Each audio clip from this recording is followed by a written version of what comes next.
In this video, I'll show you how to set up Typeform for lead generation. Start by signing into your Typeform account. From the dashboard, click Create, then describe the form you want to build, such as create a lead generation form, or choose a lead generation template if one is available. Next, review the form generated by Typeform and customize the questions. Make sure to collect important information like the visitor's name, email address, company name, and any other details you need. After that, click Publish to make your form live. Now click Connect at the top of the form editor. Here, you can connect your form to tools like Google Sheets, HubSpot, MailChimp, or other CRM and marketing platforms to automatically store and manage your leads.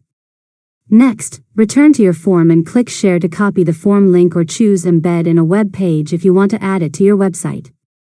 Finally, submit a test response to make sure the form is collecting leads correctly and that your connected apps are receiving the data automatically. And that's it. You've successfully learned how to set up Typeform for lead generation. If you found this tutorial helpful, make sure to subscribe to LearnModelab for more tutorials.